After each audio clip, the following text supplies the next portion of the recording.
Well, right now, the community is mourning the death of an Atlanta club owner. Sharell Canty was shot and killed over the holiday weekend in Gwinnett County. We're told Canty was the co-owner of Opium and is well known in Atlanta's nightlife scene.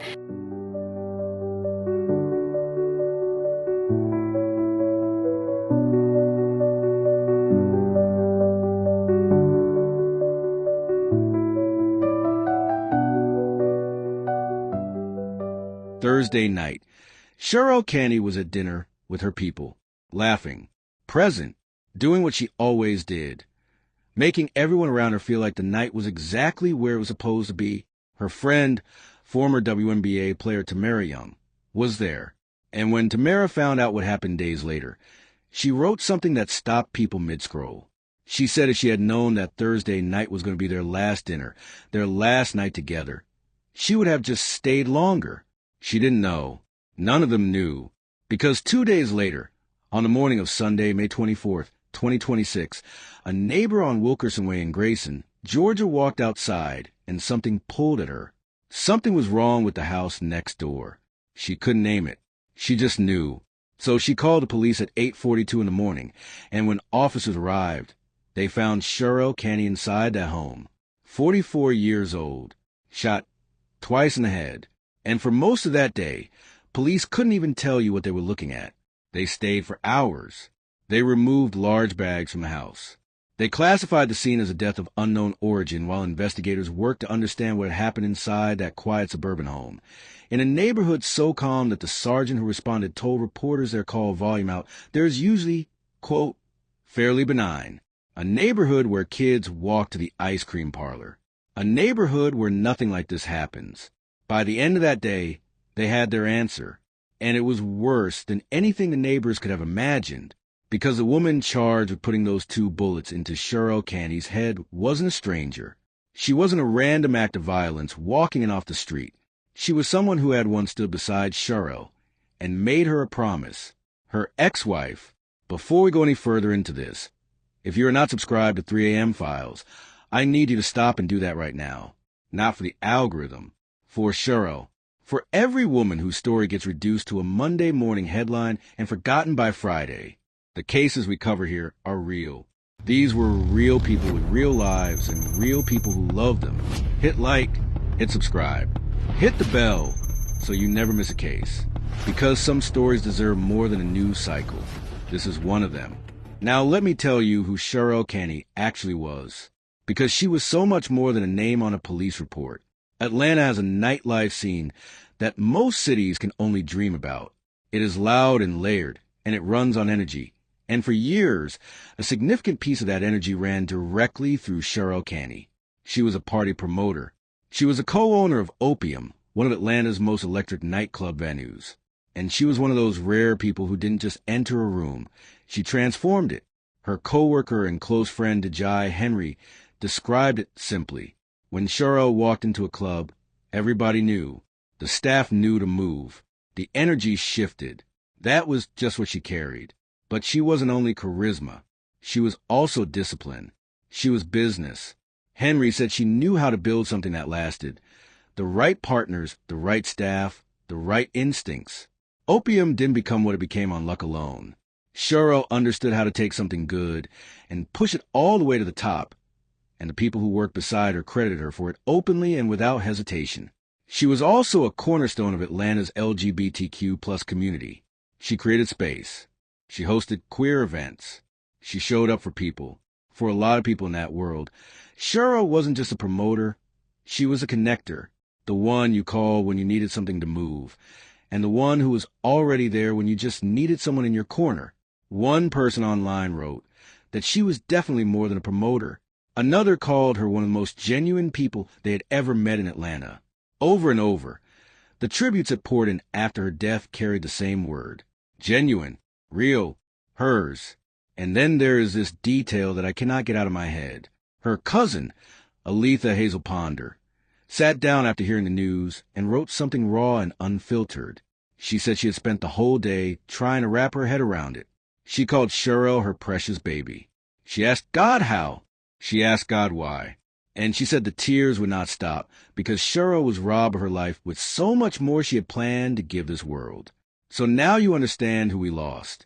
A woman who was 44 years old, at the height of what she had built, surrounded by people who loved her deeply, who had dinner with a close friend 2 nights before she died, with no idea that anything was coming. Now, let's talk about the woman sitting in Gwinnett County Jail charged with her murder, because this is where the story takes a turn that made an entire community stop and question everything they thought they knew about the people around them. Stephany Byrom is 48 years old. She lives in Grayson, Georgia, the same quiet suburb where Sharell's body was found. And by every outward measure, she was exactly the kind of person a neighborhood like that produces. She was a real estate agent, a professional, a visible, familiar face in the community, the kind of person neighbors recognize and greet, the kind of person nobody flags. That is what made the arrest so disorienting for people around them, not just the violence of what allegedly happened, but who was allegedly responsible for it. Now here is what we know and what we don't, and I want to be very clear about the line between the two. What investigators confirmed is this: Sharell and Stephany had previously been in a relationship. They were married.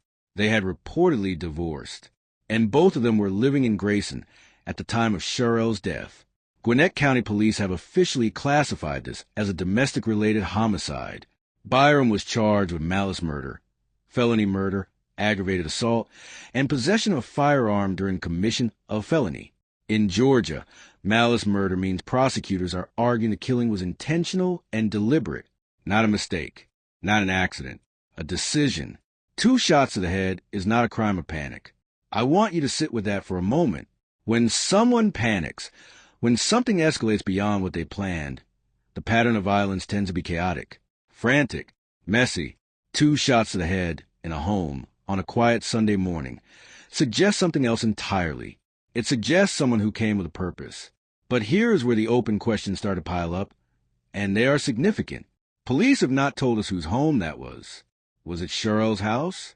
Was it Stephany's? Were they, despite the reported divorce, still sharing a space in some capacity? We don't know. Police have not told us how Byrom gained access to that home. We don't know if there were prior incidents between them, documented disputes, police calls, any paper trail that might tell us this moment didn't come out of nowhere. We don't know what was inside those large bags investigators removed from the scene. And most importantly, we don't know the motive. As of right now, Gwinnett County Police have not released one. What we do know is that Stephany Byrom was arrested the same day Sharell's body was found. And as of this recording, she remains in Gwinnett County Jail. Here's what the statistics tell us, and why this case matters beyond just the 2 people at the center of it. According to the CDC, over 40% of lesbian women report having experienced physical violence, stalking, or rape at the hands of a partner in their lifetime. That number rivals, and in some cases exceeds what we see in heterosexual relationships. And yet the conversation around domestic violence in queer relationships is still treated as secondary, still underfunded, still under-resourced. 44% of LGBTQ plus survivors of intimate partner violence have reported being denied shelter services when they try to get help. Think about what that means. The danger is just as real. The escape routes are narrower. Sharell Canty was a woman who built community for people who didn't always have it. She created safe space in rooms where queer people could just exist and celebrate and be loud and be alive. And she was allegedly taken by someone from inside that same world. Someone she had once chosen. Someone she had once trusted enough to marry. And that is the psychological layer of this case that I keep coming back to. Because when we talk about domestic violence, we often talk about it in terms of patterns that build over time. Escalation, control, isolation. The question that lingers here, and I want to be careful because we don't have confirmed answers, is whether there were signs, whether people around them saw something and didn't know what to call it, whether Sharell herself had concerns that she may have kept private, the way so many people do when the person they fear is also the person they once loved. Tamara Young said she would have stayed longer at that dinner if she had known. That sentence holds so much weight because it tells you that Thursday night looked like every other Thursday night. Sharell looked like Sharell.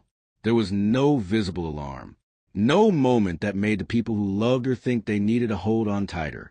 And then 2 days later, she was gone. So here's where I want to ask you, and I want you to think about this carefully before you answer in the comments.